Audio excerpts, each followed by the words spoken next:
આ ત્રિકૂટ નામનો પર્વત, જેમાં 3 કૂટ 3 શિખર, એ ત્રિકૂટ કયું?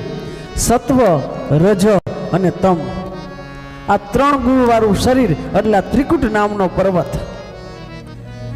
એમાં સરોવર એ સંસાર સરોવર, એમાં ગજેન્દ્ર એ જીવાત્મા પોતાના પરિવાર સાથે ક્રીડા કરતો હોય, રમતો હોય, આનંદ કરતો હોય.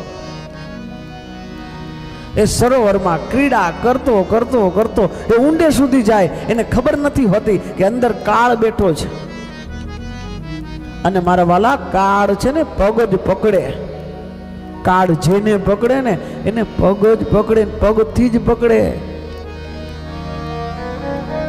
તમે કહો કે માજી કથામાં નથી આવું, એટલે માજી તરત કે આવું ગગા આવું, પણ આ ટાટિયા હાલે તો ને.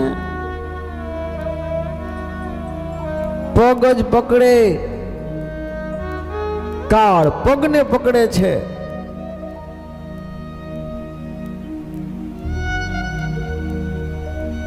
આ મગર એ કાળ છે,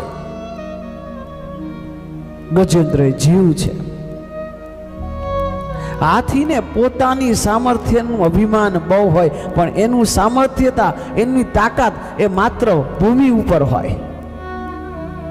જલમાં એની તાકાત ન લાગે, કારણ કે જલનો મગરમાં એ જલની તાકાત.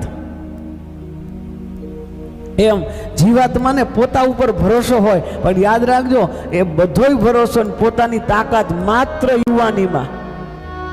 પછી વૃદ્ધાવસ્થામાં પછી એ તાકાત કામ ન આવે. પછી તો થીગડા દીધે રાખવાના હોય. પોતાના ભરોસો ઉપર એ પાછો ઊભો થઈ જતો હોય જીવાત્મા. પછી એને બીજો ભરોસો એના પરિવારનો હોય કે મને મારો પરિવાર બચાવશે. હોસ્પિટલમાં લઈ જાય અને વિચાર આવે કે મારો પરિવાર બચાવશે. પછી હોસ્પિટલમાં બોલી શકતો ન હોય એવી અવસ્થા હોય, કાચમાં પેક હોય, કાચમાંથી જોતો હોય એના હગાવાલાને.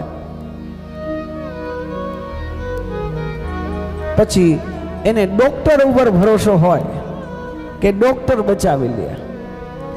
બધા ઉપર ભરોસો કર્યો હોય. પછી અવસ્થા એક એવી આવી જાય, ડોક્ટર એના પરિવારને કહેતા હોય, ઈ કાન શબ્દમાં અવાજ જાય, એ શબ્દ અંદર જાય.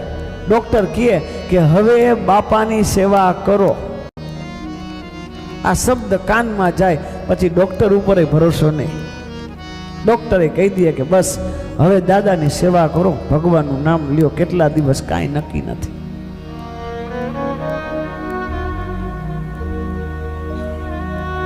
ગજેન્દ્ર તો બુદ્ધિશાળી હતો.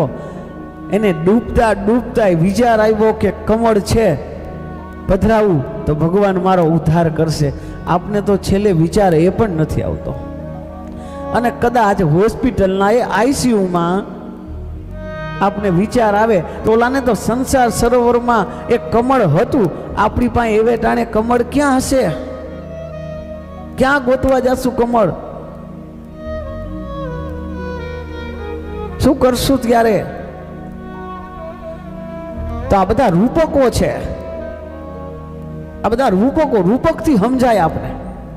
આ કમળ એટલે બીજું કાંઈ નહીં, આ છેલ્લી અવસ્થા હોય કે જ્યારે શેનું ભાન ન હોય, પથારીનું પણ ભાન ન હોય, સુધીનું ભાન ન હોય, બોલી ન શકતા હોય, એવા વ્યક્તિને પણ આ છેલ્લી અવસ્થા આવે અને ડોક્ટરો જ્યારે ઊંચા હાથ કરી લે ને, તેથી બીજું એકેય કમળ ભગવાનને દેવાનું નહીં.